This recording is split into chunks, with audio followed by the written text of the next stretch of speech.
that right. She should never have agreed to marry him in the first place. She'd just been so tired, so afraid, so confused. Even though the regrets and the doubts had set in almost immediately, even though she'd given him back the ring and apologized, she might have gone through with it rather than stand up under his anger and live through the gossip of a broken engagement.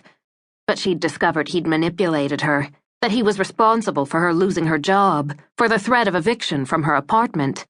He'd wanted her to buckle, and she'd nearly obliged him, she thought now as she wiped sweat from her face with the back of her hand. The hell with it, she decided, and pushed herself out of the car. So she had less than $10, no transportation, and a mile hike ahead of her. She was out from under Gerald's thumb. She was finally, at 23, on her own. Leaving her suitcase in the trunk, she grabbed the weighty tote that contained all that really mattered to her, then headed off on foot. She'd burned her bridges. Now it was time to see what was around that next corner. It took her an hour to reach her destination. She couldn't have explained why she kept walking along Route 15, away from the scatter of motels, gas stations, and toward that shimmering Oz-like skyline of Vegas in the distance. She only knew she wanted to be there, inside that globe of exotic buildings and shapes where lights were twinkling like a carnival. The sun was tipping down below the western peaks of the red mountains that ringed that glittering oasis. Her hunger had gone from grinding distress to a dull ache. She considered stopping for food, to rest, to drink, but there was something therapeutic about simply putting one foot in front of the other, her eyes on the tall, spectacular hotels glimmering in the distance. What were they like inside, she wondered? Would everything be glossy and polished, colorful to the point of gaudy? She imagined an atmosphere of sex and gambling, desperation and triumph, with an underlying snicker of naughtiness.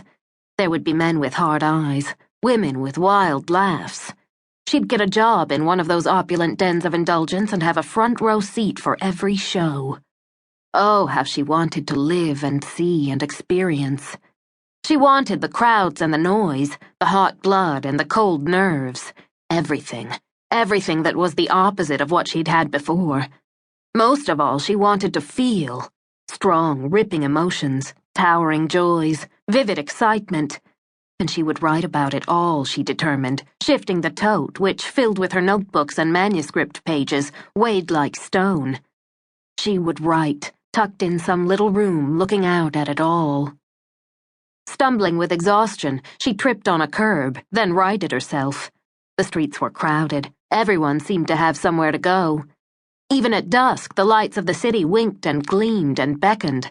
Come in, take a chance, roll the dice. She saw families of tourists, fathers in shorts with legs pink from the unforgiving sun, children with wide eyes, mothers with the frantic look of sensory overload. Her own eyes were wide, the golden brown glazed with fatigue. The man-made volcano erupted in the distance, drawing screams and cheers from the crowd who'd gathered to watch and making Darcy gape with glassy-eyed wonder. The noise smothered the odd buzzing in her ears as she was jostled by the crowd.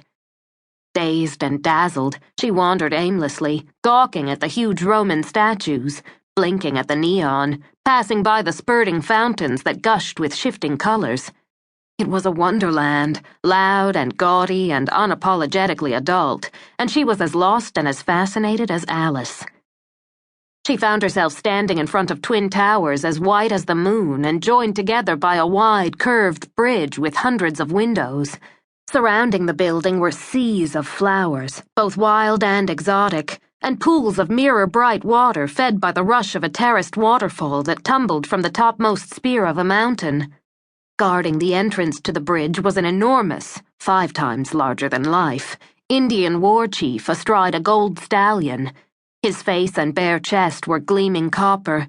His war bonnet flowed with winking stones of rich reds and blues and greens.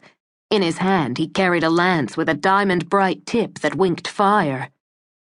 He's so beautiful, was all she could think. So proud and defiant. She would have sworn the statue's dark eyes were alive, fixed on hers, daring her to come closer, to go inside, to take her chances. Darcy stepped into the Comanche on watery legs and